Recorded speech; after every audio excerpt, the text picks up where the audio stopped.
বেঈমান কসাই। এক গ্রামে ফজল নামে এক কসাই থাকত। পুরো গ্রামে একমাত্র ওই এই কাজ করত। সেই জন্য যখনই কারোর চিকেন বা মাটনের প্রয়োজন হতো তখনই ওদের ফজলের দোকানেই আসতে হতো। কিন্তু ফজল ছিল বেঈমান কসাই। ও সবসময়ই ওজন করার সময় লোকেদের ঠকাতো। ভাই ফজল, 1 কিলো চিকেন দাও তো। হ্যাঁ হ্যাঁ নিশ্চয়ই। কি ব্যাপার মদিন ভাই, আজ তুমি খুব খুশি দেখছি। আজ আমি 12 ক্লাস পাস করেছি, তাই মা আজ কষা মাংস বানাচ্ছে। মদিন একটু অন্যমনস্ক হতেই ফজল চট করে কম ওজনের মাংস প্যাক করে মদিনকে দিয়ে দেয়। এইভাবেই ও সবাইকে ঠকাতো। বাহ, এ তো বুঝতেই পারেনি আমি এভাবেই অনেক টাকা রোজগার করে নেব।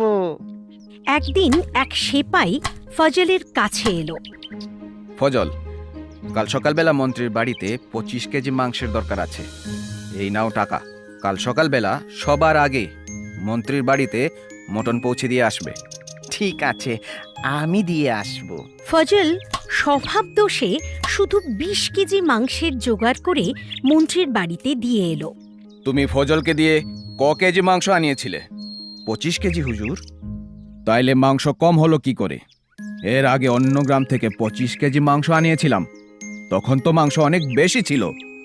নিশ্চয়ই রাধুনি মাংস গায়েব করেছে। রাধুনিকে ডেকে পাঠাও। আগে ডেকেছেন হুজুর? কি ব্যাপার ভায়া, এর আগের বার তো মটন বাড়তি হয়েছিল, এইবার কি হলো? খাবার কমে গেল কেন? মটন গায়েব করে দিলে নাকি? আগে না হুজুর, যতটুকু মটন এসেছিল তার সবটুকুই তো আমি বানিয়ে দিয়েছিলাম। এতে আমার কোনো হাত নেই হুজুর। তাইলে এটা নিশ্চয়ই ফজলের কাজ। ফজলকে ডেকে পাঠাও। ফজল মন্ত্রীর কাছে এলো। ফজল, তুমি আমার সাথে বেইমানি করেছো, এর শাস্তি তোমাকে পেতেই হবে।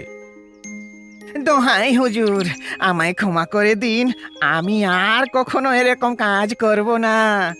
কিন্তু মন্ত্রী মশাই ফজলের কোনো কথাই শুনলেন না। রাজার কাছে নালিশ করে ফজলকে জেলে পাঠিয়ে দিলেন।